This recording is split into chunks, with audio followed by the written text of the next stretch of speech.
ऐसी स्थिति में वहां और भी अधिक पुरुष हो सकते थे।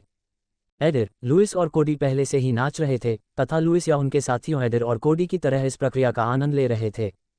कैटरीन उन सभी में सबसे अधिक नाखुश दिख रही थी, लेकिन वह कोडी के साथ बराबरी बनाए रखने की पूरी कोशिश कर रही थी, जो उससे थोड़ा बेहतर नृत्य कर रहा था।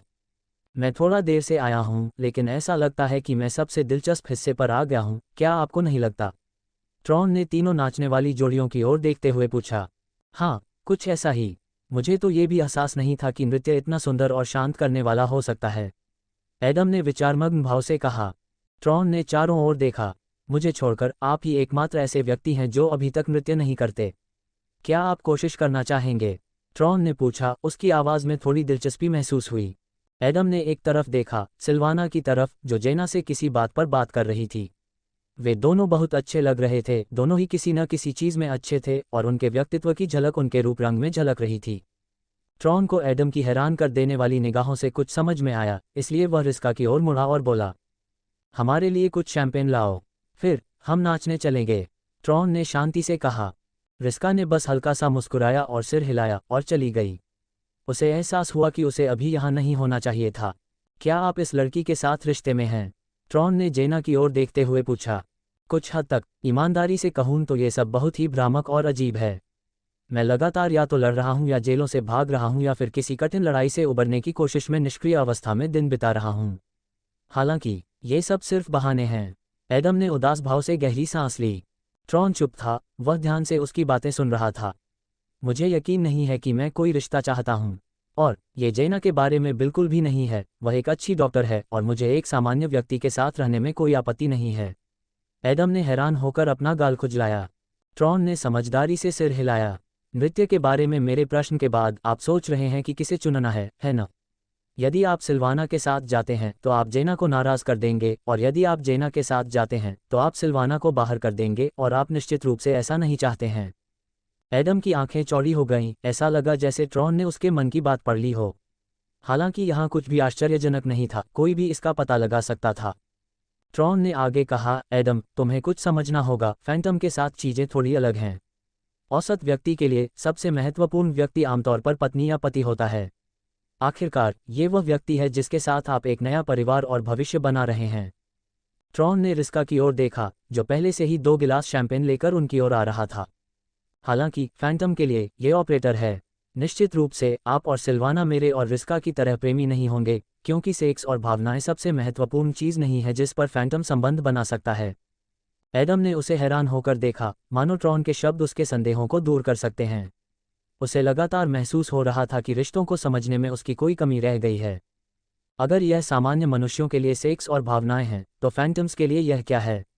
प्यार से भरी सच्ची भावनाओं से ज़्यादा महत्वपूर्ण और क्या हो सकता है? एडम ने मन ही मन बुदबुदाया, इस रहस्य का उत्तर खोजने की कोशिश करते हुए। प्रेमियों के साथ ये सेक्स और भावनाएं हैं। ट्रॉन ने गंभीरता से उंगली उठाते हुए कहा, फैंटम और ऑपरेटर के साथ यह मृत्यु, जीवन और शक्ति है। आप किसी भी K2 फैंटम या उच्चतर से पूछ सकते हैं और वे सभी आपको बताएंगे कि ऑपरेटर के साथ संबंध सभी अन्य से पहले आता है, और यह होना ही चाहिए यदि आप चाहते हैं कि जीवन आपका हो, मृत्यु राक्षसों की हो और शक्ति आपकी साझा हो। एडम कुछ कहने ही वाला था, लेकिन ट्रॉन ने उससे पहले ही रिस्का की ओर एक कदम आगे बढ़ा दिया। कुछ लोग कहते हैं कि फैंटम और ऑपरेटर के बीच उतना विश्वास नहीं हो सकता जितना प्रेमियों के बीच होता है, लेकिन मेरा मानना है कि यह सच नहीं है, और मेरे पास इसके लिए एक मजबूत तर्क है। ट्रॉन ने गहरी आवाज में कहा, एडम को अपने हर शब्द को सुनने के लिए मजबूर किया। फैंटम और ऑपरेटर की स्थिति अलग अलग है, एक अधीनस्थ है और दूसरा शासक है। आप समान नहीं हैं, फिर भी आप एक दूसरे को समान महत्व देते हैं। यह अनोखी असंगति ही है जो अविश्वसनीय स्तर का विश्वास पैदा करती है। निश्चित रूप से इस दुनिया में हर चीज़ की तरह इसमें भी समय लगता है। ट्रॉन ने आह भरते हुए कहा, मुझे पता है कि तुम अभी भी युवा हो और शायद ये तुम्हें जटिल लग रहा हो, लेकिन ये काफ़ी सरल है। मैं रिस्का के बारे में उतना ही आश्वस्त हूँ जितना कि खुद के बारे में, और यह हमेशा ऐसा ही रहेगा। और कोई भी महिला, यहाँ तक कि सबसे आकर्षक, सेक्सी और ख्याल रखने वाली महिला भी, रिस्का से आगे नहीं निकल सकती, क्योंकि वह महिला एक प्रेमिका होगी और रिस्का एक ऑपरेटर। ऑपरेटर प्रेमियों से ऊपर, सभी से ऊपर होते हैं। ट्रॉन ने और कुछ नहीं कहा, वह रिस्का के पास गया, एक गिलास शैंपेन कुछ घूंट में पिया और उसका हाथ पकड़ लिया। जल्द ही वे कमरे में चौथे जोड़े बन गए, जो किसी और की तुलना में अधिक खूबसूरती से नृत्य कर रहे थे। अपने आत्मविश्वास भरे कदमों के साथ ट्रॉन और रिस्का ने केंद्र मंच पर कब्जा कर लिया और यहाँ तक कि एडिर और क्रिटा भी उनके साथ प्रतिस्पर्धा नहीं कर सके। एडम कुछ देर तक उन्हें देखता रहा और ट्रॉन के शब्दों को पूरी तरह से समझने की कोशिश करता रहा। ये बात ध्यान देने योग्य है कि एडम जीवन भर एक साधारण व्यक्ति, या यूं कहें कि एक साधारण व्यक्ति रहा था। अपनी स्थिति में कई लोगों की तरह वह अमीर बनने, सफलता प्राप्त करने और एक खूबसूरत लड़की से शादी करके अपना परिवार बसाने का सपना देखता था। बेशक यह इस तथ्य से थोड़ा प्रभावित था कि वह एक बच्चा था, लेकिन अधिकांश आम लोगों के लिए सार समान था। अब ट्रॉन ने रिश्तों के बारे में उसकी समझ को थोड़ा तोड़ दिया था। हालांकि ट्रॉन ने वास्तव में कुछ नहीं किया, उसने केवल एडम को याद दिलाया कि वह एक प्रेत था और उसे एक प्रेत की तरह सोचना था, न कि एक साधारण इंसान की तरह। उसके मन में ऑपरेटर के लिए एक जगह बनने लगी, किसी कारण से ये सब कुछ से ऊपर था, सूरज की तरह। ये तो पता नहीं चला कि कितना समय बीत गया था, लेकिन एडम की खाली निगाहें सामान्य हो गईं। उसकी आंखें गहरी हो गईं और किसी कारण से उसका विकासवादी वृक्ष भी एक बार उतना ही हिल गया, मानो उसकी भावनाएं सामान्य हो गई हों। कदम कदम कदम। एडम ने आत्मविश्वास से भरा कदम सिल्वाना और जेना की ओर बढ़ाया, जो अभी भी किसी बात पर सहजता से बात कर रही थीं। सिल्वाना की पीठ एडम की ओर होने के बाद जेना ने सबसे पहले उसे देखा। जेना की आंखें चौड़ी हो गईं और उसके चेहरे पर मुस्कान आ गई। हालांकि एडम उसकी ओर नहीं बढ़ रहा था, कम से कम इस बार तो नहीं।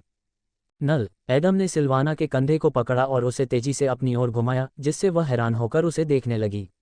उसने पहले कभी ऐसा कुछ नहीं किया था। सिल्वाना, मैं चाहता हूं कि तुम मेरे साथ नृत्य करो, एक महिला या प्रेमिका के रूप में नहीं, बल्कि मेरे संचालक के रूप में। एडम ने उसे गौर से देखते हुए कहा।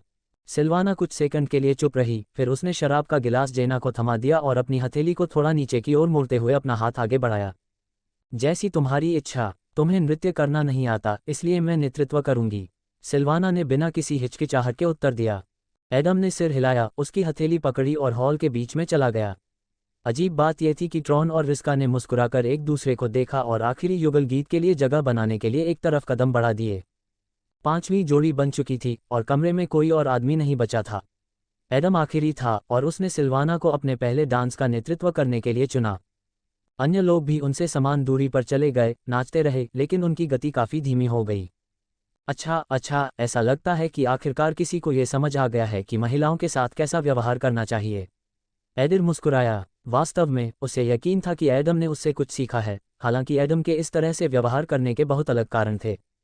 चलो, तुम किस्मत वाली हो कि मैं तुम्हारे पास हूँ। कोई भी लड़की तुम्हारे जैसे घमंडी आदमी को बर्दाश्त नहीं करेगी।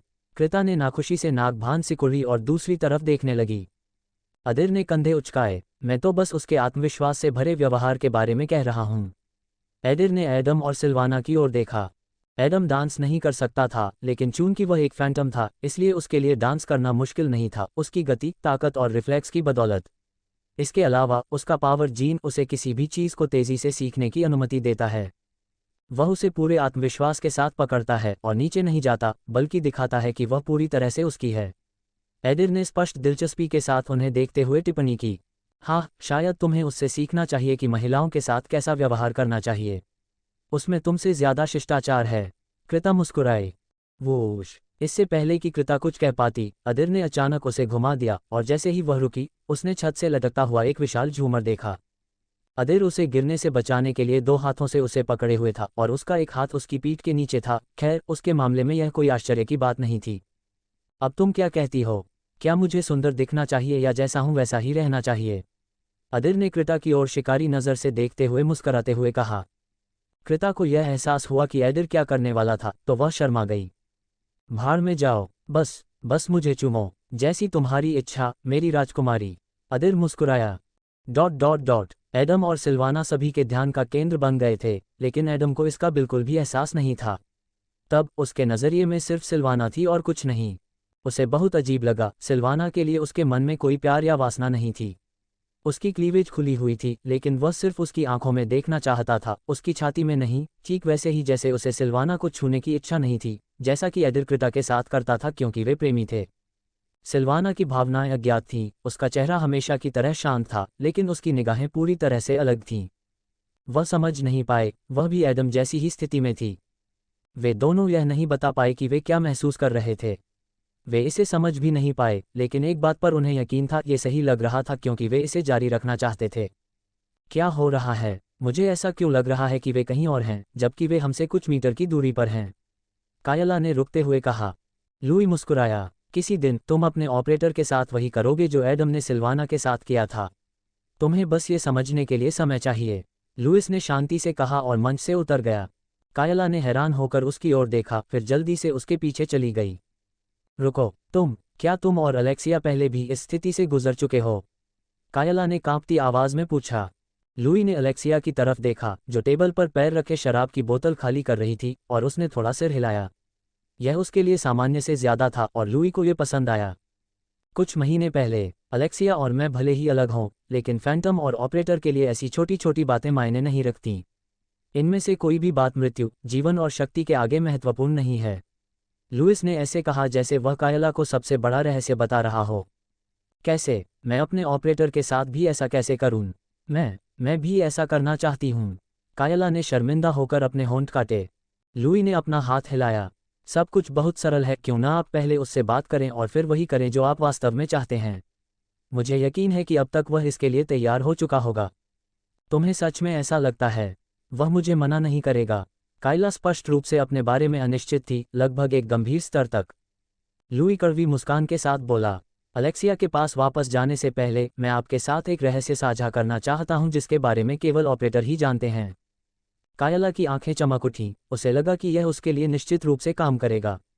नल, लुई ने कायला की छाती पर जोर से धक्का मारा। ऑपरेटरों के पास आपके फैंटम्स और आपके साथ हमारे रिश्ते के बारे में सोचने के लिए काफ़ी समय है। मैं आपको एक उदाहरण के रूप में कुछ मामूली बात बताता हूं। जब आप एक खतरनाक लड़ाई के बाद कई दिनों तक निष्क्रिय रहते हैं, तो हम अपनी चिंताओं के साथ खुद को अंदर से खा जाते हैं। ऐसा हर पल हमारे लिए आपका महत्व बढ़ाता है। फिर लुई मुड़ा और गंभीर नज़र से अलेक्सिया के पास गया। कायला स्थिर खड़ी रही, बस शून्य में देखती रही।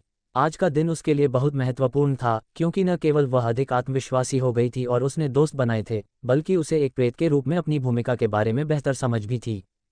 इस समय एडम और सिल्वाना का नृत्य समाप्त हो गया। एक आखिरी हरकत के साथ वे एक दूसरे के करीब आ गए।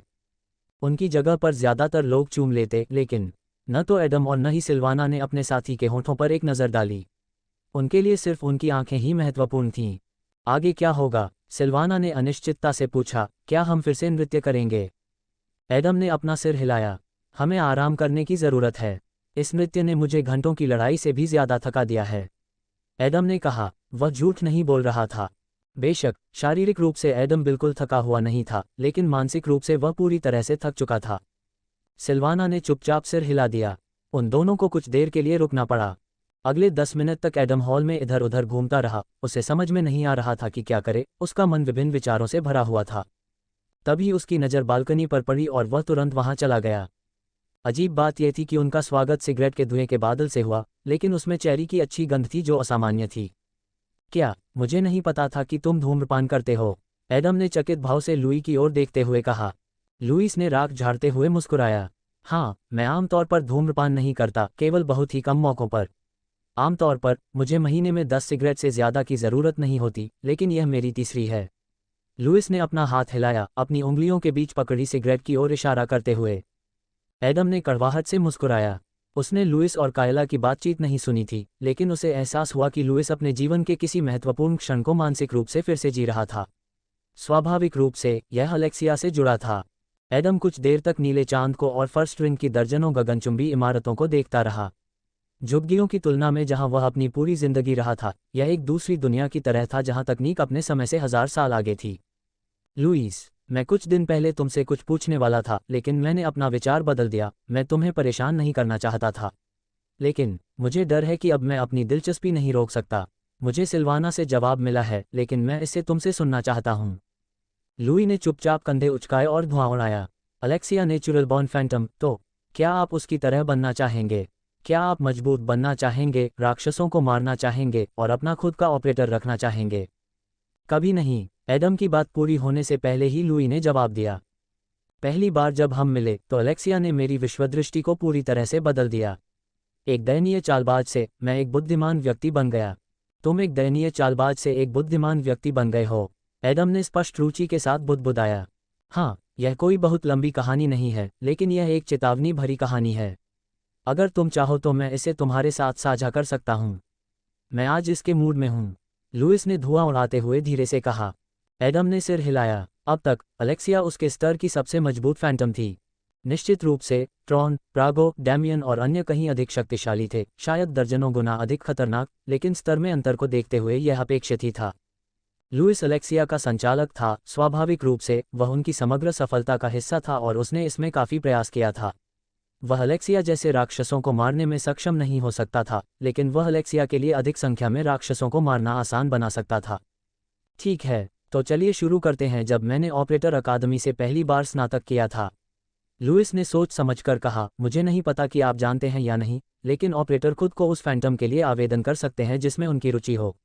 मेरा मतलब है, मैं सूची में से किसी फैंटम को चुन सकता हूं और उसका ऑपरेटर बनने के लिए अपनी किस्मत आजमा सकता हूं। एडम ने थोड़ा सिर हिलाया। वह इससे नहीं गुजरा था क्योंकि उसकी स्थिति दूसरों से अलग थी। हालांकि अलेक्सिया को भी उसके जैसी ही परिस्थितियों में रहना चाहिए था, लेकिन अभी तक ऐसा नहीं हुआ था। मेरी मूल योजना बहुत सरल थी। मैं अपने लिए एक ऐसी लड़की ढूंढना चाहती थी जो राक्षसों को काटने, उन्हें राख में बदलने और उन्हें पाउडर में बदलने के लिए तैयार हो, और यह सब उन्हें मारने के लिए। मुझे जल्दी ही एक उपयुक्त फैंटम मिल गई और उसने मेरा अनुरोध स्वीकार कर लिया।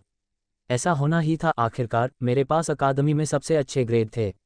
हमने अपने पहले कुछ मिशन भी एक साथ किए थे। लुई ने अपनी अगली सिगरेट निकाली, जो आम के स्वाद वाली थी, उसे नीली लौ से जलाया और आगे कहा। मैंने खुद को एक दयनीय चालबाज कहा क्योंकि मुझे यकीन था कि मैं अपने फैंटम को नियंत्रित कर सकता हूं। मैं इसे एक आदर्श हथियार बनाना चाहता था, एक तेज तलवार जिसका कोई राक्षस विरोध नहीं कर सकता था। कुछ भी भयानक नहीं, बस एक सरल हेरफेर जो मुझे उसके कार्यों को बहुत प्रभावित करने की अनुमति देता है। लुइस ने एक विचारशील नज़र से कंधे उचका दिए। एडम थोड़ा झिझका। उसे नहीं लगा कि लोगों से बातचीत करने के लिए यह उचित रणनीति थी, खासकर ऑपरेटर और फैंटम के बीच। हेरफेर कभी भी एक साफ तकनीक नहीं थी। हालांकि एडम समझ गया कि लुई क्या कह रहा था। लुई को यकीन था कि वह जानता था कि इसे बेहतर तरीके से कैसे करना है और कैसे बेहतर परिणाम प्राप्त करना है। और क्या तुम फेल हो गए? क्या उसे कुछ हुआ? एडम ने चिंतित स्वर में पूछा। लुई कड़वी मुस्कान के साथ बोला, नहीं, हम ठीक चल रहे थे। मेरी योजना लगभग पूरी तरह से काम कर गई। उसका व्यक्तित्व मेरी रणनीति से मेल खाता था। हालांकि ये तब तक था जब तक मैं अलेक्सिया से नहीं मिला। लुइस ने सिगरेट को अपने मुंह की ओर मोड़ा। एडम ने उसे ध्यान से सुनते हुए गला साफ किया। जैसा कि आप जानते हैं, अलेक्सिया आपकी तरह ही एक नेचुरल बॉर्न फैंटम है, इसलिए डगलस ने तुरंत उसे ऑपरेटर के रूप में कई विकल्प दिए। आपके और सिल्वाना के साथ भी यही हुआ। लुइस ने अपना हाथ हिलाया। हाँ, ये सच है। तो आप दोनों कैसे मिले? आप उसके ऑपरेटर कैसे बने? क्या उसने किसी अन्य ऑपरेटर के साथ आपकी प्रगति देखी और उसके साथ रहने की पेशकश की? एडम ने सुझाव दिया।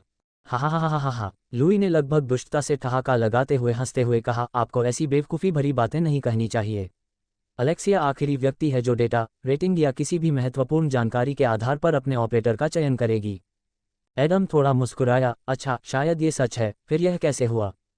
लुइस ने धुआं उड़ाते हुए कहा, मैं मिशन विभाग में कुछ जानकारी लेने और कुछ कागजी कार्रवाई करने गया था। एक ऑपरेटर के लिए यह एक मामूली काम से भी अधिक है। मैं कॉफ़ी पी रहा था और कागजी कार्रवाई को फिर से पढ़ रहा था, इसलिए मैंने यह नहीं देखा कि वह कोने से भागकर मेरे ऊपर आ गिरी। जाहिर है, ताकत में अंतर के कारण मैं ही फर्श पर गिरा। उसने मुझे लगभग 1 मीटर पीछे फेंक दिया, हालांकि वह हिली भी नहीं। लुइस ने स्थिति को याद करते हुए अपना सिर हिलाया। तुम क्या देख रहे हो, बेवकूफ़? उसने फिर यही कहा। लुइस ने असहायता से कंधे उचकाए। माफ़ी मांगने के बजाय उसने इसका दोष भी मुझ पर मढ़ दिया। पहले तो मुझे लगा कि वह कोई आम घमंडी लड़की है, लेकिन जब उसने एक दस्तावेज उठाया तो सब कुछ बदल गया। लुई के चेहरे पर एक अनोखी मुस्कान उभरी। कॉफ़ी गिरने से दस्तावेज से बूंदें टपक रही थीं। ये बर्बाद हो गया था। इसमें मिशन और राक्षस के बारे में बुनियादी जानकारी थी। अलेक्सिया ने इसे पढ़ा और कहा, पफर, किस तरह का काय इतना उबाऊ काम करेगा? एडम ने उत्सुकता भरी नज़रों से अपना सिर झुकाया और पूछा, क्या ये कोई सामान्य राक्षस था? लुई ने अपना सिर हिलाया। बिल्कुल नहीं, white threat level, red book. ये देखते हुए कि हमने उस समय केवल कुछ ही मिशन पूरे किए थे, ये वास्तव में एक दुर्जय दुश्मन था। लुइस ने धुआं उड़ाया, अपनी कहानी जारी रखी और एडम का पूरा ध्यान अपनी ओर खींचा। एडम का मन मानो उस समय में वापस चला गया, भूतिया दर्शक के रूप में अतीत में। कमज़ोर, तुम किस बारे में बात कर रही हो? लुइस ने गंभीरता से भौहें सिकोड़ते हुए अलेक्सिया को देखा, जो एक खोई हुई किशोरी की तरह लग रही थी। इसके बारे में, अलेक्सिया ने राक्षस की तस्वीर पर हाथ फेरते हुए कहा, मैंने हाल ही में कुछ को मारा है। मुझे नहीं लगता कि कोई सिर्फ एक के लिए मिशन बनाएगा। विभाग को बेहतर काम करने की ज़रूरत है।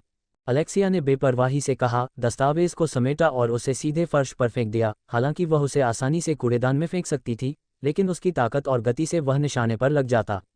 उसे स्पष्ट रूप से परवाह नहीं थी कि वह कूड़ा फैला रही थी। लुई मुस्कुराया, हाँ, मुझे नहीं पता कि तुम क्या साबित करने की कोशिश कर रहे हो, लेकिन तुम एक नौसिखिए हो क्योंकि तुम ऐसी बकवास कर रहे हो। तुम मेरे फैंटम के पहले राक्षस को भी नहीं मार सके। मेरा फैंटम सबसे बेहतरीन में से एक बनने वाला है, मेरे नियंत्रण के साथ, लुइस ने आत्मविश्वास से कहा। जाहिर है उसे अपने शब्दों पर विश्वास था। अलेक्सिया ने अजीब सी नज़र से अपनी भौं उठाई, जैसे कि वह नहीं बल्कि लुई बकवास कर रहा था। फिर उसने अपना एनईपी चालू किया और उसे चित्र दिखाया, जिससे लुइस की आंखें चौड़ी हो गईं। अलेक्सिया अकेली थी, रेगिस्तान के बीच में, 10 राक्षसों की लाशों के बीच खड़ी थी जो चींटियों और छिपकलियों के बीच की तरह दिख रही थीं। उनके शरीर शल्कों से ढके हुए थे, लंबी पूंछ और जीभ थी, लेकिन जबड़े और बनावट चींटियों जैसी ही थी। यहाँ, क्या अब तुम मेरी बात पर विश्वास करते हो? मिशन विभाग ने मुझे बताया कि वे शक्तिशाली राक्षस थे, लेकिन जैसा कि तुम देख सकते हो, उन्होंने मुझसे झूठ बोला। मुझे समझ में नहीं आता कि वे ये क्यों नहीं समझा पाए कि वे सामान्य राक्षस थे। अलेक्सिया ने थके हुए अंदाज में अपनी उंगलियों से अपने माथे को छुआ। लुई ने गले में कुछ अटका कर कहा। वह कुछ देर के लिए चुप रहा ताकि उसे प्राप्त जानकारी को समझ सके। तभी लुई चौंक पड़ा क्योंकि उसे कुछ एहसास हुआ। रुको, तुमने कहा था कि तुम डेटा के लिए विभाग जा रहे हो, है ना? अलेक्सिया ने सिर हिलाया। जरूर, मैं और कैसे पता लगा सकती थी? क्या तुम सच में इतने मूर्ख हो?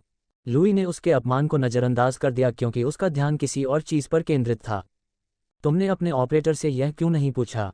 अगर तुम इतने मजबूत और प्रतिभाशाली हो तो तुम्हें अब तक ऑपरेटर नियुक्त कर दिया जाना चाहिए था। लुइस ने हैरान होकर पूछा। अलेक्सिया ने अपना हाथ हिलाया।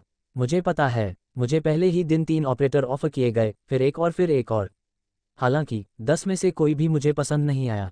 मुझे उनका कोई मतलब नहीं समझ में आया। अलेक्सिया ने धमकी भरे अंदाज में कहा, मैं खुद राक्षसों को मार सकती हूँ। मुझे किसी बेकार और कमज़ोर व्यक्ति की क्या ज़रूरत है? बेकार और कमज़ोर? लुई ने बुदबुदाया। उसे विश्वास नहीं हो रहा था कि वह क्या सुन रहा है।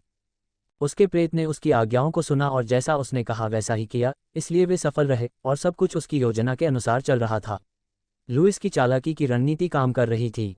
अलेक्सिया ने सिर हिलाया। हाँ, ऑपरेटर राक्षसों को नहीं मार सकते। उनकी सलाह से मुझे केवल बाधा ही पहुंचेगी। वे कैसे जान सकते हैं कि लड़ाई के दौरान मुझे क्या करना चाहिए, अगर उन्होंने कभी लड़ाई नहीं की है और उन्हें नहीं पता कि मैं क्या करने में सक्षम हूँ? अलेक्सिया ने अहंकार से अपना हाथ हिलाया। ठीक है, अलविदा। कॉफ़ी के लिए माफ़ी। मुझे लगता है कि आपको एक नई कॉफ़ी ले लेनी चाहिए। लुइस उलझन भरी नज़रों से कुछ देर तक ज़मीन पर लेटा रहा। वह बस खाली जगह को देखता रहा जबकि गिरी हुई कॉफ़ी दस्तावेज में समा गई, जिससे वह इस्तेमाल के लायक नहीं रहा। अगले 2 दिनों में लुइस की जिंदगी पूरी तरह बदल गई। वह हर समय अलेक्सिया के बारे में जानकारी जुटा रहा था, खास तौर पर उसके झगड़ों के बारे में। वह उसकी प्रत्येक लड़ाई को पेशेवर नज़रिए से देखता था और सोचता था कि अगर वह उसकी जगह होता तो क्या करता और उसे क्या निर्देश देता। परिणाम विनाशकारी थे। लुई ने अपना सिर पकड़ लिया और उदासीन दृष्टि से छत की ओर देखने लगा।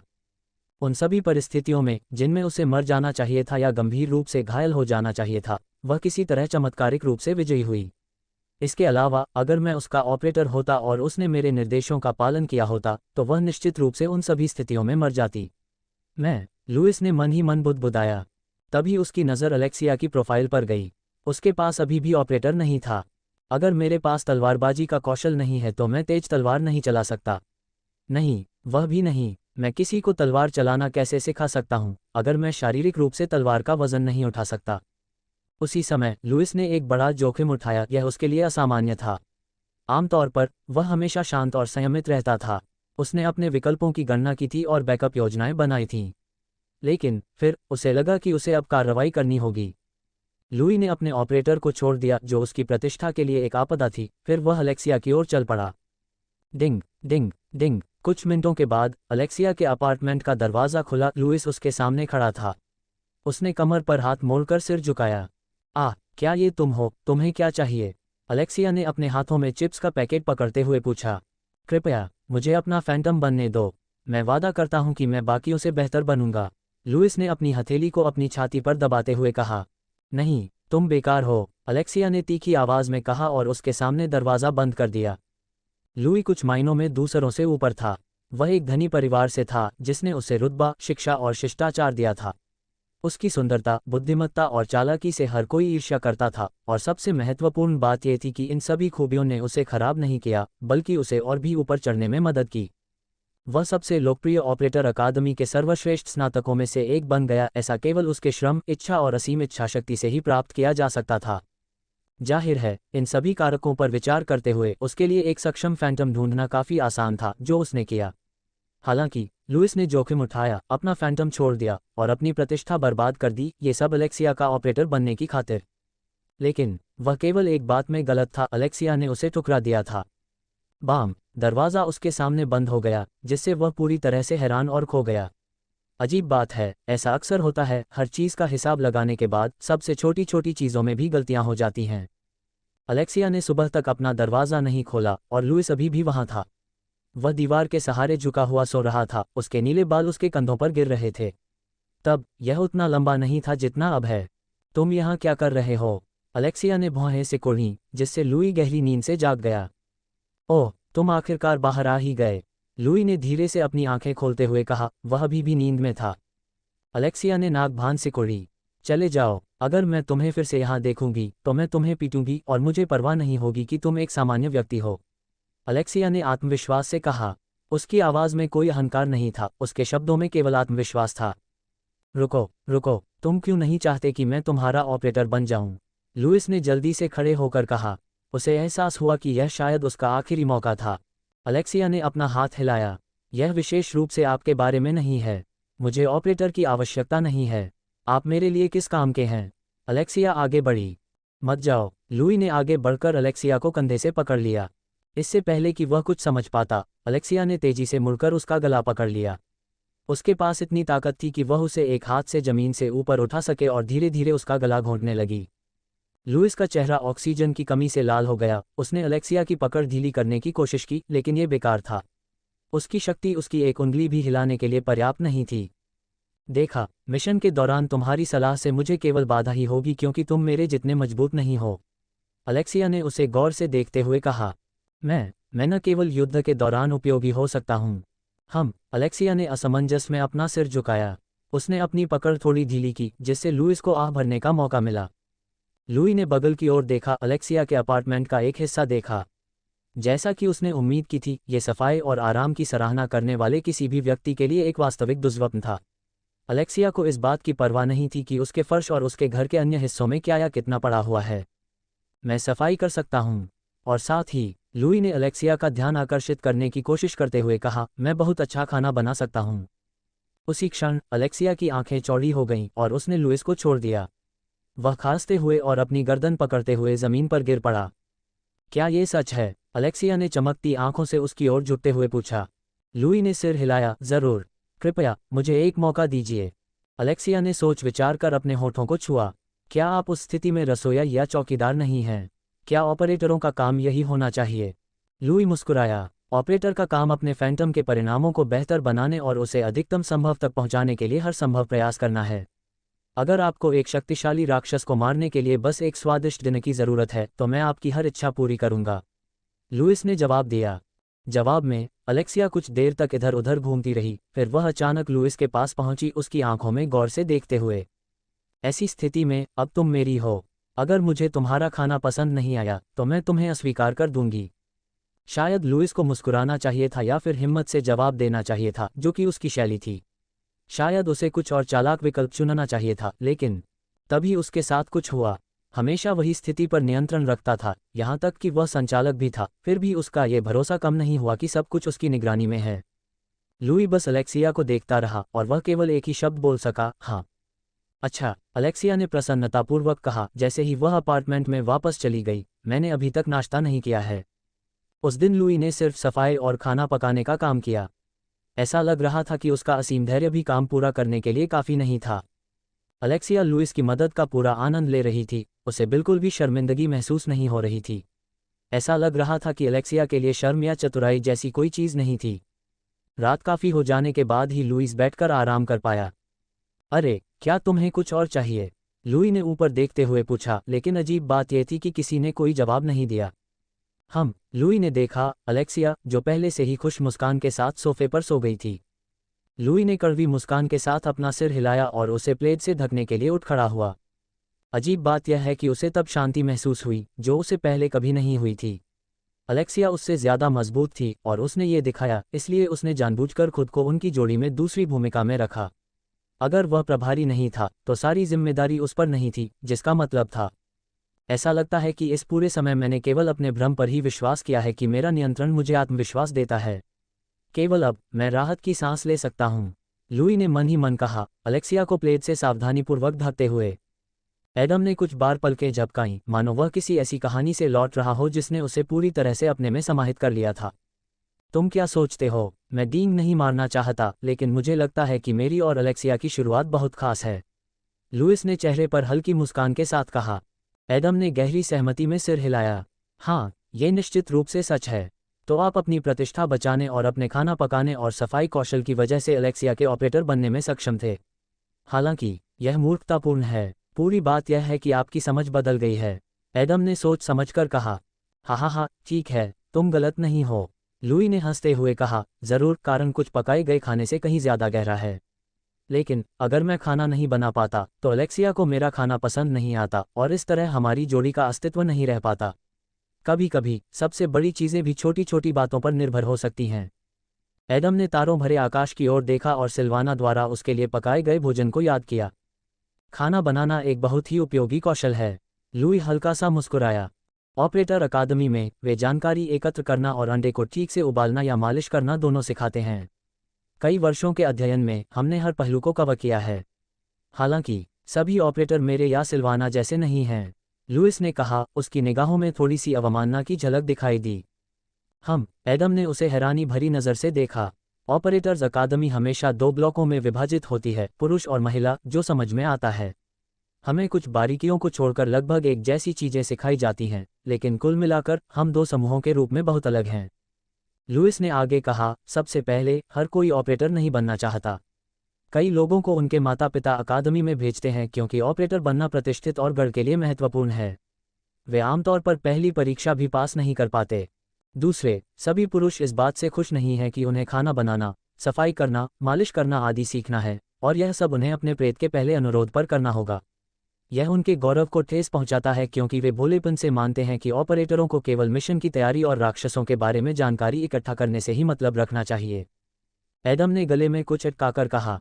उसने कभी नहीं सोचा था कि ऑपरेटर बनना कोई ऐसी चीज नहीं है जो एक दिन में हो जाए, जैसा कि फैंटम्स के साथ हुआ। इसके लिए समय, ज्ञान, भूमिका के बारे में जागरूकता और इच्छा की आवश्यकता होती है। तुम्हारे बारे में क्या? जब तुम्हें पहली बार पता चला तो क्या तुम खाना बनाना और सफाई करना चाहती थी? एडम ने स्पष्ट रुचि के साथ पूछा। लुई ने गहरी सांस ली। मैंने इसे एक ज़रूरत के तौर पर स्वीकार किया, लेकिन उस समय मेरे दिमाग में बहुत अलग योजनाएं थीं। हालांकि अब ऐसा नहीं है। मैं आपको ईमानदारी से बताता हूं, अगर अलेक्सिया चाहेगी तो मैं उसके लिए नौकरानी की वर्दी भी पहनूंगा और उसके लिए नींबू पानी के साथ चॉकलेट कपकेक भी बनाऊंगा। मुझे उसके लिए कोई शर्म नहीं है। उसका काम राक्षसों को मारना है और मेरा काम उसकी मदद करना है। बस इतना ही, लुई ने कहा, सिगरेट की ओर देखा और भौहें सिकोड़ लीं। उसने सिगरेट बालकनी में फेंक दी और बाहर की ओर चला गया। ठीक है, मुझे लगता है कि यह काफ़ी है, लुइस ने अपना हाथ हिलाया। मैं अलेक्सिया को देखने जा रहा हूँ। जब तुम और मैं बात कर रहे थे तब उसने शायद पूरा बार खाली कर दिया होगा। एडम ने कुछ नहीं कहा, उसने बस सोच विचार कर दूसरी ओर देखा। उसने उम्मीद नहीं की थी कि लुइस की कहानी इतनी अनोखी होने के साथ साथ विडंबना की खुराक के साथ इतनी गहरी होगी। मुझे आश्चर्य है, जब सिल्वाना अकादमी में दाखिल हुई और मुझसे मिलने से पहले उसके क्या लक्ष्य थे? क्या मैंने उसे वैसे ही बदल दिया जैसे अलेक्सिया ने लुइस को बदला था, या वह वैसी ही रही? एडम ने मन ही मन बुदबुदाया।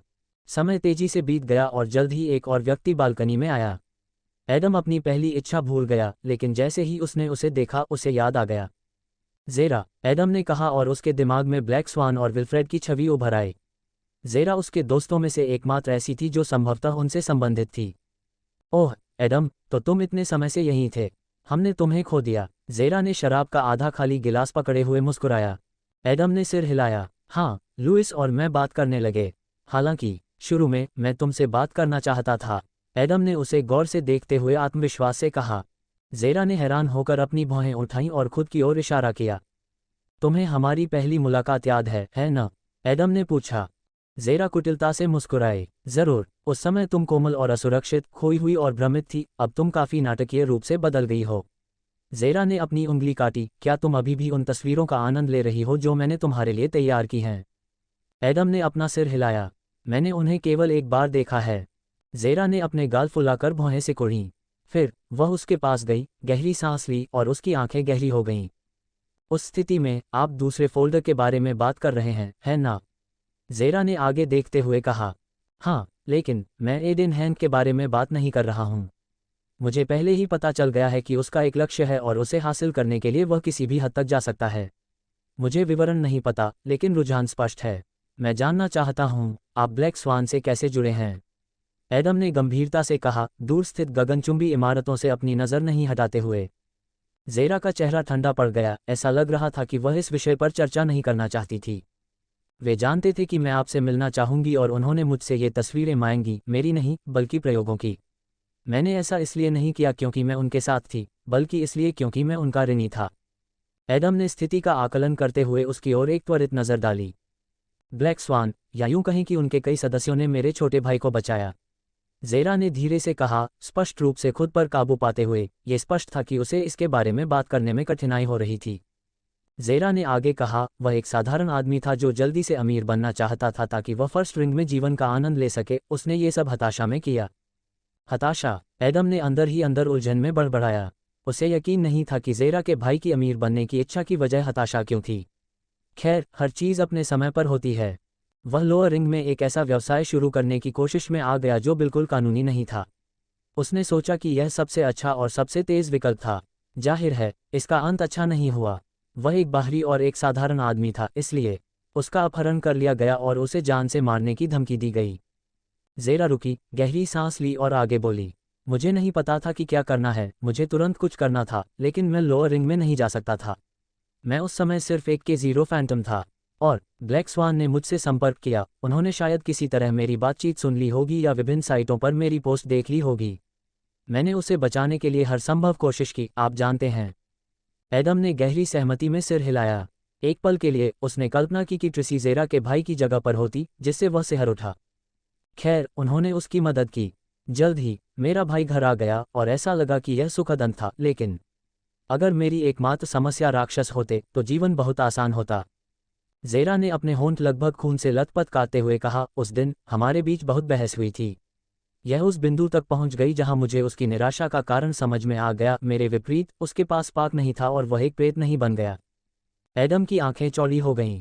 ज़ेरा ने आगे कहा, इससे चीज़ें और भी बदतर हो गईं।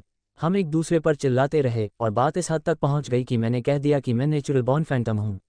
ज़ेरा ने अपनी नज़रें नीची कर लीं। यह मेरी सबसे बड़ी गलती थी। आखिरकार एक सामान्य व्यक्ति को इसके बारे में नहीं जानना चाहिए। एडम ने उसे गौर से देखा और सावधानी से अपना हाथ उसके कंधे पर रख दिया। फिर क्या हुआ? ज़ेरा कड़वी मुस्कान के साथ बोली, मुझे लगता है कि आप पहले ही अनुमान लगा चुके हैं। नियम और प्रतिबंध किसी कारण से होते हैं, है ना? ज़ेरा ने अपना सिर हिलाया। कुछ दिनों बाद वह झुग्गियों से छिपकर डेडलैंड्स चला गया और मर गया। वह मेरी तरह एक प्रेत बनना चाहता था, लेकिन उसकी इच्छा ने उसे अंधा बना दिया और वह पूरी तरह से भूल गया कि यह कितना जोखिम भरा था। एडम ने समझदारी से सिर हिलाया। निश्चित रूप से, सभी लोग नियमों और निषेधों का पालन नहीं करते थे, खासकर फैंटम। वे आमतौर पर दूसरों की तुलना में खुद को अधिक अनुमति देते थे। हालांकि कुछ नियम जिन्हें अधिकांश लोगों ने तोड़ने की कोशिश नहीं की, और नेचुरल बॉर्न फैंटम के बारे में रहस्य उनमें से एक था। ज़ेरा का छोटा भाई ही एकमात्र आम आदमी नहीं था जो इस कारण से मर गया था। ऐसे हजारों लोग थे, लेकिन हाल ही में हर साल पीड़ितों की संख्या कम होती जा रही है। ज़्यादातर के लिए, यहाँ तक कि फैंटम नेचुरल बॉर्न वन का अस्तित्व ही नहीं था। अब आप क्या करने वाले हैं? ज़ेरा ने विषय बदलने की कोशिश करते हुए पूछा। एडम ने गहरी सांस ली। खैर, मुझे जेल जाने की उम्मीद नहीं थी, हालांकि मुझे खुशी है कि ऐसा नहीं हुआ। मैंने वहां बहुत कुछ सीखा और दुनिया और लोगों के बारे में और अधिक जाना। एडम ने ईमानदारी से कहा। ज़ेरा ने उसे गौर से देखा और थोड़ा सा भौहें सिकोड़ ली, क्योंकि एडम ने उसके सवाल का जवाब नहीं दिया था। ओह, माफ़ करें, मेरा अगला लक्ष्य एसेंस मॉन्स्टर है। फिर मैं अंतिम शर्त पूरी करूंगा और K2 फैंटम बनने के लिए अपनी पहली कुंजी बनाऊंगा। एडम ने अपना हाथ हिलाया। उसे यह काम काफ़ी समय पहले ही कर लेना चाहिए था, लेकिन उसे अपनी गति धीमी करने का अफसोस नहीं था। उसने एलिमेंटल रूट हासिल कर लिया था, डविल को अनलॉक कर लिया था, उसकी आत्मा दूसरे चरण में विकसित हो गई थी और सिल्वाना के साथ उसका तालमेल पहले की तरह ही उच्च था। उसके पास आगे बढ़ने के लिए और कोई जगह नहीं थी, केवल 2 कदम बाकी थे, अपनी कलाकृति को विकसित करना और मिडनाइट क्रिस्टल, है ना? ज़ेरा ने कहा, जाहिर है कि वह भी सभी स्थितियों के बारे में जानती थी। एडम ने सिर हिलाया। सिल्वाना ने मुझे अभी तक नहीं बताया है कि यह क्या है, लेकिन ऐसा लगता है कि इसका खनन करना बिल्कुल भी आसान नहीं होगा। एडम ने आह भरी। हाँ, तुम सही कह रहे हो। खैर, मैं सिल्वाना की नौकरी उससे नहीं छीनूंगी, ज़ेरा ने कहा, अपना गिलास खाली किया और वापस हॉल में चली गई। इससे पहले कि वह पूरी तरह से चली जाती, ज़ेरा रुक गई और पलटकर उसे घूरने लगी। आज मेरा मूड नहीं है अब, और नहीं, लेकिन मैं पीछे हटने वाली नहीं हूँ। अगर तुम चाहो तो किसी भी रात मेरे घर आ सकती हो, जेना के साथ भी उसने और मैंने इस बारे में बात की है। ज़ेरा ने शांति से कहा, लेकिन उसकी निगाहों में एक जानलेवा गंभीरता थी। एडम ने केवल थोड़ा सा सिर हिलाया, यह महसूस करते हुए कि यह ज़ेरा के लिए महत्वपूर्ण था, खासकर क्योंकि वह क्रिम्सन पथ की सदस्य थी। लेकिन उसके प्रस्ताव ने एडम को सोचने पर मजबूर कर दिया, लेकिन यह नहीं कि वह इसे स्वीकार करना चाहता है या नहीं, यह उससे थोड़ा गहरा था। अगर मैं चाहता तो उसके पास आ सकता था, हर आदमी का सपना होता है न? लेकिन क्या मैं वाकई ऐसा चाहता हूँ? मैं शर्त लगाता हूँ, 2 महीने पहले, जब मैं अभी तक फैंटम नहीं था, मैं उसी रात ज़ेरा के घर भाग जाता। मुझे भूख लगी है, ये सच है, लेकिन किसी और चीज़ के लिए। एडम ने मन ही मन बुदबुदाया, अपनी आंखें बंद की और अपने स्थान में डूब गया। उन्होंने अपने विकास वृक्ष, कलाकृति, नेक्सस, प्रारंभिक जीन, शक्ति जीन, मौलिक मूल और इच्छा शक्ति को देखा। ये सब न केवल उनकी शक्ति का हिस्सा था, बल्कि उनका इतिहास भी था। इस स्थान की हर चीज़ मायने रखती थी, क्योंकि यह उनके प्रयासों, उपलब्धियों और मृत्यु के साथ मिले जीवन के खून का परिणाम था। हाँ, बहुत लंबा सफ़र तय हो चुका है, लेकिन सच्ची शक्ति की तुलना में ये कुछ भी नहीं है। काम तो अभी शुरू ही हुआ है। डेडलैंड्स, मेरा इंतज़ार करो, जैसे मैं तुम्हारा इंतज़ार करता हूँ। एडम ने अपनी मुट्ठी भींच ली, उसकी आंखों में आग थी। 2 कप ताज़ी कॉफ़ी से कॉफ़ी की तेज़ सुगंध आ रही थी। एडम सिल्वाना के सामने वाली टेबल पर बैठा था और चॉकलेट चिप कुकीज़ का मज़ा ले रहा था। सिल्वाना के सामने भी तश्तरी पर कई कुकीज़ रखी हुई थीं, लेकिन उसने अभी तक उन्हें छुआ नहीं था, न ही कॉफ़ी। वह गंभीर भाव से अपने टैबलेट पर कुछ देख रही थी। पार्टी कुछ दिन पहले ही समाप्त हो गई थी। उस समय का एक छोटा सा हिस्सा एडम ने अपने परिवार के साथ बिताया था, लेकिन बाकी समय उसने अगले मिशन की तैयारी में बिताया था। निश्चित रूप से, फॉल हिल जेल, प्रागो को हराना, द विल को उजागर करना, तथा नाराटा, सिल्वाना और ट्रॉन से बात करना, इन सब ने उसे बहुत कुछ सिखाया था, लेकिन इनमें से कुछ भी उसकी शुद्ध शक्ति को नहीं बढ़ा सका।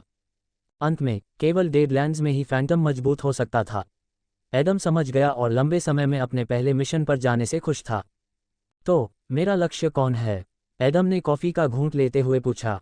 सिल्वाना ने टैबलेट को मेज पर रख दिया, जिस पर एक राक्षस का चित्र दिख रहा था। एडम की नज़र एक विशालकाय स्टिंगरे की छवि पर पड़ी, लेकिन अजीब बात यह थी कि वह पानी में नहीं बल्कि ज़मीन से काफ़ी ऊपर थी। राक्षस की एक लंबी, चौड़ी पूंछ थी और अजीब बात यह थी कि धातु से बने 6 पंख थे। यह एक 6 पंखों वाला आयरन स्टिंगरे है। बैंगनी खतरा स्तर, लाल किताब।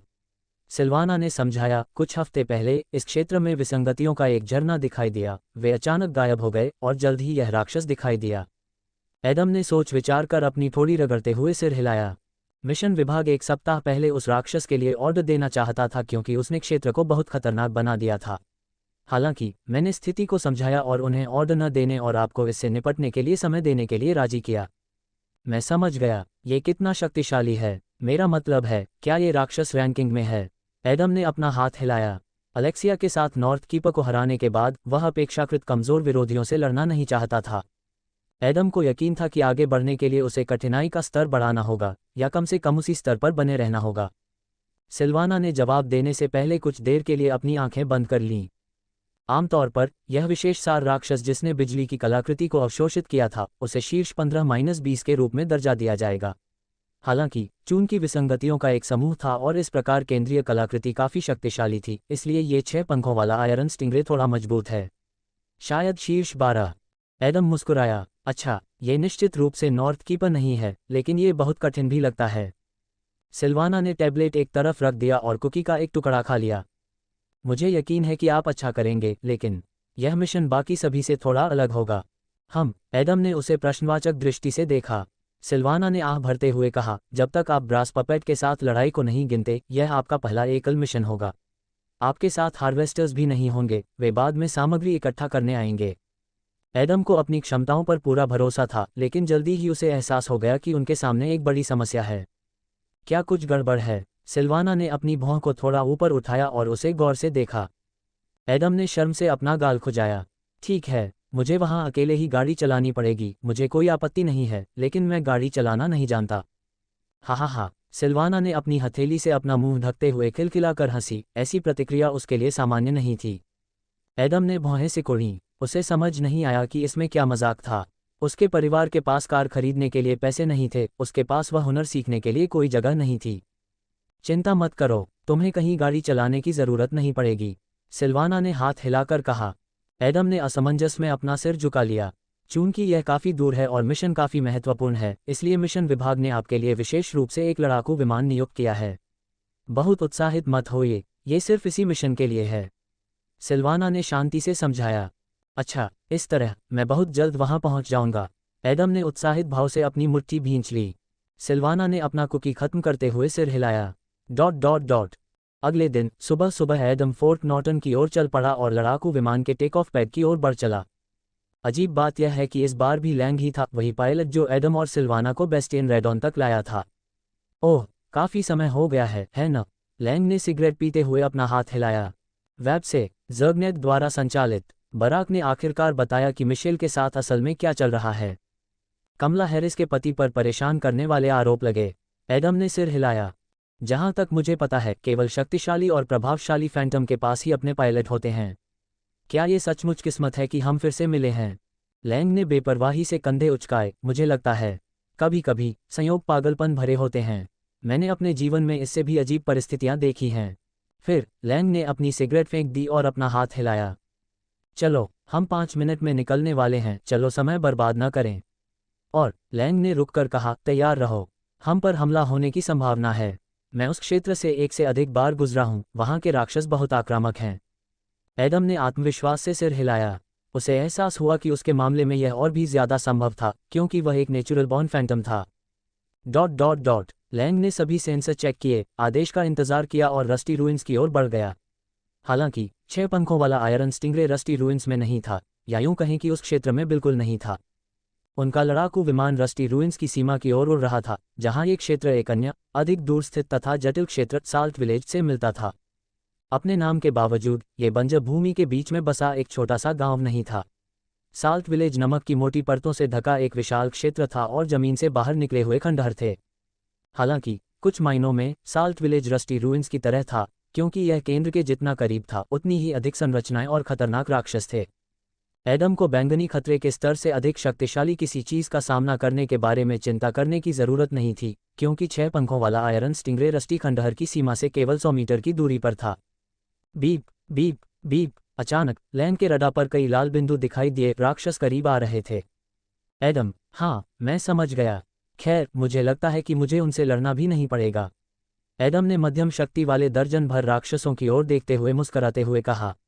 पहले उसे उनमें से प्रत्येक को व्यक्तिगत रूप से नष्ट करना पड़ता, लेकिन अब उसके पास दूसरा विकल्प था। कांपना, कांपना, कांपना। एडम की आंखें चमक उठीं, जैसे उसकी आभा तेजी से फैलकर बर्फ सी सफेद ज्वाला बन गई हो, जो उसके चारों ओर सब कुछ भस्म कर रही हो। चौड़े पंखों वाले दर्जनों राक्षस हवा के बहाव को चीरते हुए तेजी से लड़ाकू विमान की ओर बढ़े। वे कुछ मायनों में चमगादड़ जैसे दिखते थे, खास तौर पर उनके पंखों के आकार में। उनके शरीर में ज्यादातर लोहा और गिया होते थे, जो उन्हें जीवित रखने के लिए सक्रिय रूप से घूमते रहते थे। वे दिखने में खतरनाक नहीं थे, और कुछ अनुभवहीन फैंटम उन्हें गंभीरता से नहीं लेंगे, यह उनकी घातक गलती होगी। ये तथ्य कि आंतरिक चमगादड़ एक अनुभवी पायलट द्वारा नियंत्रित लड़ाकू विमान से भी अधिक तेजी से उड़ सकते थे, ये समझने के लिए पर्याप्त था कि वे कितना खतरा पैदा करते हैं। खैर, इसका मतलब यह नहीं था कि वे एडम के विरोधी थे। आखिरकार, अपनी वर्तमान स्थिति में वह निश्चित रूप से कई कारकों के संयोजन के कारण शीर्ष 20 सबसे मजबूत के वन फैंटम्स में से एक था। निश्चित रूप से एडम इससे भी ऊपर हो सकता था, उदाहरण के लिए शीर्ष 10 में या यहाँ तक कि शीर्ष 5 में भी, लेकिन सब कुछ स्थिति पर निर्भर करता था, और रैंकिंग में उसका सटीक स्थान निश्चित रूप से जानना असंभव था। एडम ने हर यांत्रिक बल्ले को सहजता से संभाला, सुई के कुछ झटके ही पर्याप्त होते, लेकिन फॉल हिल जेल के बाद उसे अपनी जेबों से हाथ निकालने की भी जरूरत नहीं पड़ी। उनका आभामंडल पर्याप्त से अधिक था। कांपना, कांपना, कांपना। सफ़ेद लपटें दर्जनों मीटर तक फैल गईं, जिससे उसका प्रभाव क्षेत्र बढ़ गया। बेशक आभा का घनत्व इससे प्रभावित हुआ, लेकिन एडम ने इसे एक बड़ी धारा में संघनित कर दिया। उसे यांत्रिक चमगादड़ों को हराने के लिए आत्मा का उपयोग करने की आवश्यकता नहीं थी। राक्षसों ने खुद को सफ़ेद लपटों से बचाने की कोशिश की, जो उन्होंने अपनी कमज़ोर आभा के कारण सिर्फ एक पल के लिए देखी थी। हालांकि ये पर्याप्त नहीं था। यांत्रिक चमगादड़ों को गंभीर आंतरिक क्षति हुई और वे एक एक करके नीचे गिर गए, तेजी से घूमते हुए और जमीन के करीब पहुंच गए। उनमें एडम की आभा के सबसे कमज़ोर हमले का सामना करने के लिए पर्याप्त लचीलापन नहीं था। क्या वे रुक गए हैं? लैंग ने उलझन में बड़बड़ाते हुए रडा की ओर देखा। जैसे जैसे लड़ाकू विमान आगे बढ़ रहा था, लाल बिंदु धीरे धीरे दूर होते जा रहे थे। एडम ने गिरे हुए यांत्रिक चमगादड़ों को देखा और अपनी सीट पर वापस आ गया। ठीक है, मैंने उन्हें सुलझा लिया है। तुम्हें इसकी चिंता करने की ज़रूरत नहीं है। एडम ने कंधे उचका दिए। लैंग ने सांस फूली, फिर जल्दी से एडम की ओर देखते हुए पूछा, अरे, वह तथाकथित आभा थी, है ना? एडम ने उसे थोड़ा आश्चर्य से देखा। हालांकि इसमें कुछ भी अजीब नहीं था। लैंग एक लड़ाकू पायलट था, इसलिए वह कई फैंटम से परिचित था और वह जानता था कि आमतौर पर एक फैंटम अपनी आभा का पूरी क्षमता से उपयोग करना नहीं जानते हैं। एडम ने संतुष्ट मुस्कान के साथ सिर हिलाया। मैंने हाल ही में ये सीखा है। मैं यह नहीं कहूँगा कि यह आसान था, लेकिन ऊर्जा बर्बाद किए बिना कमज़ोर प्रतिद्वंद्वियों को हराना काफ़ी संतोषजनक है। लैंग ने मुस्कुराकर थोड़ा सिर हिलाकर रडा पर क्लिक किया। उसने जल्दी से उस क्षेत्र को चिन्हित किया जहां यांत्रिक चमगादड़ गिरे थे। हार्वेस्टर्स बाद में इस जानकारी का उपयोग करने और सामग्री इकट्ठा करने में सक्षम होंगे। और कितने बचे हैं? एडम ने आंखों में आग भरकर पूछा। लैंग ने गहरी सांस ली। ज्यादा नहीं, लगभग 10 मिनट, लेकिन मैं सीधे सीमा तक नहीं उड़ूंगा। 6 पंखों वाला आयरन स्टिंगरे काफ़ी खतरनाक राक्षस है। इसके अलावा यह एक सार प्रकार है। हालांकि मुख्य समस्या यह है कि इसने एक बिजली की कलाकृति को अवशोषित कर लिया है। एडम ने हल्के से सिर हिलाया। वह समझ गया कि लैंग क्या बात कर रहा था। लैंग को इतनी चिंता नहीं होती अगर एसेंस आयरन स्टिंगरे ने कोई दूसरा तत्व जैसे कि धरती या पानी को अवशोषित कर लिया होता। ऐसा नहीं था कि बिजली धरती या पानी से ज़्यादा शक्तिशाली थी, बल्कि ऐसा था कि बिजली सबसे तेज तत्वों में से एक थी। लैंग को एहसास हुआ कि अगर एसेंस आयरन स्टिंगरे ऐसा करने में सक्षम है तो उसके पास बिजली के शॉट को चकमा देने का समय नहीं होगा। इस तरह की बारीकियों और निर्णयों ने एक अनुभवी पायलट को एक नौसिखिए से अलग कर दिया, जिसे अभी तक डेडलैंड्स के पूरे खतरों का एहसास नहीं था। ज़रूर, मुझे आयरन बीकन के पास छोड़ दो, मैं वहां से खुद आ जाऊंगा, एडम ने शांति से कहा। सिल्वाना ने उसे चेतावनी दी थी कि ऐसा हो सकता है। आयरन बीकन रस्टी रूइंस और साल्ट विलेज की सीमा के पास स्थित एक पुरानी संरचना थी। आयरन बीकन के आसपास का क्षेत्र सभी मानचित्रों पर चिन्हित था, क्योंकि वहां कई घोंसले और विभिन्न राक्षस थे। मिशन विभाग ने इस क्षेत्र में कई मिशन दिए और आयरन बीकन फैंटम्स और विभिन्न दस्तों के लिए एक लोकप्रिय स्थान था। यहाँ के राक्षस शक्तिशाली थे, लेकिन साल्ट विलेज जितने शक्तिशाली नहीं थे, और साथ ही किसी कारण से ये वह स्थान था जहाँ अन्य स्थानों की तुलना में विसंगतियाँ अधिक बार दिखाई देती थीं। शायद ये यहाँ राक्षसों की संख्या के कारण था, या शायद यह आयरन बीकन था, कोई भी निश्चित रूप से नहीं जानता था। हम सही स्थिति में हैं। शुभकामनाएं। मुझे उम्मीद है कि यह आखिरी बार नहीं है जब आप और मैं मिले थे। लैंग ने हैच खोलने से पहले 2 उंगलियों से अपने हाथ को अपने सिर से दूर कर दिया। चिंता मत करो, मैं अपनी यात्रा समाप्त नहीं करने जा रहा हूं, क्योंकि मैंने अभी कुछ ही कदम उठाए हैं। अभी भी बहुत काम बाकी है, एडम ने गंभीर भाव से कहा और नीचे की ओर देखा, जो कई किलोमीटर नीचे था। लैंग ने मुस्कुराते हुए कहा, यह सही है। उसी समय एडम ने अपना पैराशूट खोलकर छलांग लगा दी, जब वह जमीन से केवल कुछ 100 मीटर की दूरी पर था। इससे कोई फर्क नहीं पड़ता कि जिस दिन से वह फैंटम बना था, उसकी तुलना में वह कितना अधिक शक्तिशाली हो गया था, फिर भी ऊंचाइयां उसके लिए सामान्य भौतिक गुरुत्वाकर्षण जितनी ही खतरनाक थीं। अगर वह पैराशूट का इस्तेमाल नहीं करता तो वह जमीन पर उतरते ही खून से लथपथ हो जाता। डेमियन जैसा कोई व्यक्ति आसानी से गिर सकता है, उसके घुटनों को भी चोट नहीं लगेगी। बाम! तेज रफ्तार से एडम ने आयरन बीकन के किनारे को पकड़ा और खुद को उसके शिखर पर पाया। उसने अपनी बांह को तेजी से ऊपर चढ़ने के लिए खींचा, जहां से वह जंग खाए खंडहरों का सबसे दूर का हिस्सा और साल्ट विलेज की शुरुआत देख सकता था। ओह, ये बिल्कुल भी बुरा नहीं है। यह एक तरह से रोमांटिक भी है। अगर यह डेडलैंड्स नहीं होता तो मैं अपनी खिड़की से वह नज़ारा देखना चाहता। एडम ने अपने सामने खुलते अनोखे परिदृश्य को देखते हुए कहा। दूर दूर तक फैली इमारतें और पुरानी इमारतें नमक की परतों के नीचे से झांक रही थीं, जो कभी कभी चमकते चमकते सूरज की रोशनी को परावर्तित कर रही थीं। यह असामान्य सफ़ेद रेगिस्तान जंग, पुरानी धातु और लोहे की धूल से भरी ज़मीन से काफ़ी अलग था, जो लंबे समय से ज़मीन का हिस्सा बन चुकी थी। एडम ने मुड़कर बाढ़ पर झुककर देखा। आयरन बीकन के ठीक नीचे और लगभग हर जगह फैंटम थे। एडम लगभग हर दस्ते को देख सकता था। वे सभी राक्षसों से लड़ रहे थे, अपने लक्ष्यों की योजना बना रहे थे, या हार्वेस्टर्स अपना काम करते समय आराम कर रहे थे। आयरन बीकन के आसपास का क्षेत्र बहुत बड़ा था। यहाँ राक्षसों की संख्या भी बहुत अधिक थी, इसलिए कभी कभी यादृच्छिक दस्ते या अकेले फैंटम एक दूसरे से टकरा जाते थे। क्षेत्र की विशिष्टता के कारण मिशन विभाग के पास इसे नियंत्रित करने का कोई तरीका नहीं था। यहाँ सभी फैंटम के एक थे क्योंकि K0 यहीं मर जाएंगे, और K2 के लिए यहाँ करने को कुछ भी नहीं था। अधिक कठिन क्षेत्रों में मिशन उनका इंतजार कर रहे थे। हम टीम वर्क के अपने फायदे हैं, एडम ने दूर से एक टीम की ओर देखते हुए कहा। लंबे सुनहरे बालों वाली एक लड़की अपने साथियों से कुछ कह रही थी। वे उसकी बात ध्यान से सुनते थे, बीच बीच में सिर हिलाते थे। जाहिर है वह उनकी नेता थी और बहुत कुछ उस पर निर्भर करता था। हाँ, उनका लक्ष्य बहुत खतरनाक लग रहा है। जब मैं पहली बार रस्टी रूइंस में आया था तो मैं ऐसे किसी व्यक्ति से मिलना नहीं चाहता था। एडम ने इस दस्ते से कुछ गोदामों की दूरी पर विशाल राक्षस को देखते हुए कड़वाहट से मुस्कुराया।